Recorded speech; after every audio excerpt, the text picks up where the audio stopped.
Pag-usapan naman po natin mga ka-vibes yung halaga ng pagsusot ng helmet.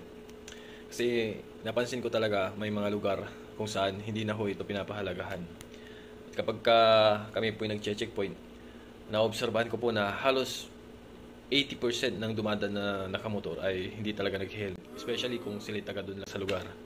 At kapag tinanong namin ba't hindi sila naka-helmet, ang sagot ay dyan lang po kami pupunta, bibili lang po kami. Magsusundo lang po ng bata. Yung mga sa kinabata wala ring mga helmet. So, marami talaga sa ating mga kababayan yung dinidisregard nila yung pagsusot ng helmet. Meron pa po akong na-checkpoint na ang sagot sa akin ay akala ko sa Manila lang nagpapasot ng helmet. Sa probinsya okay lang daw na walang helmet. Pero ang totoo niyan, may mga municipal ordinances tayo, city ordinances tayo na nagpapaigting ng pagsusot o paggamit ng helmet. Alam niyo po mga kababayan ko, may batas man yan o wala, sa totoo lang, napakahalaga po na kayo pinaka-helmet. Hindi po nyo hawak ang pag-iisip ng mga kasalubong yung mga sasakyan dyan, mga driver dyan. Hindi po lahat ng nasa kalye maingat. Kahit anong ingat ninyo, kung kayo po yung binangga nila, kung kayo po yung nabangga nila, kapag kayo ay natumba, hindi nyo po matitiyak na hindi po kayo mauuntog sa kung ano-anong bagay dyan sa kalsada. Diba? Isipin nyo na lang na yung ulo ninyo ay nauntog kayo sa pader, simento, nauntog kayo sa sasakyan. Diba? Napakalaki po ng papel na ginagampanan o yung protection na kayang ibigay po ng pagsusot ng helmet. Ang dami po, halos, sabi ko nga, halos 80% ng dumaraan na nasisita namin, hindi po nagsusot ng helmet. Yung iba nga po dyan, basta may lisensya, kahit walang helmet, okay na.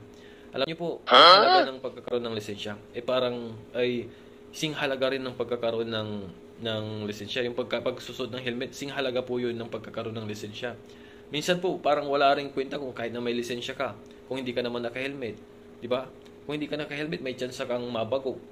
May chance kang mamatay kung napuno sa ulo, diba? Kahit na dala mo yung lisensya mo, hindi ka naman maililigtas ng lisensya sa aksidente, diba? Yung lisensya, yan po yung tinitignan namin. Pero hindi po yan yung instrumento na magbibigay protection sa inyo. Yung helmet pa rin ang magbibigay protection sa ulo ninyo. So, sana, mga kababayan ko, kayo na nakikinig nito, maisip nyo yung kahalaga ng pagsusot ng helmet. Sana ay hindi nyo lang ito napapakinggan. Sana ay sa puso ninyo. Sana ay gawin ninyo. Diba? Kasi napakarami talaga sa mga kababayan natin. Dinidisregard talaga nila pagkakatuon ng helmet, pagsusot ng helmet. Which is, ito naman talaga sa huli ang makakatulong sa inyo kung kayo ay na-aksidente dyan. Which, maiiwasan naman po ang aksidente. Pero nagaganap ito talaga. Kasama na yun sa araw-araw na pamumuhay natin. So, mas maganda na maging defensive driver tayo. Isuot nyo po ang helmet ninyo. Yun lamang po mga ka-good vibes. Police Malasakit. Thank you sa pag-share nitong video na to.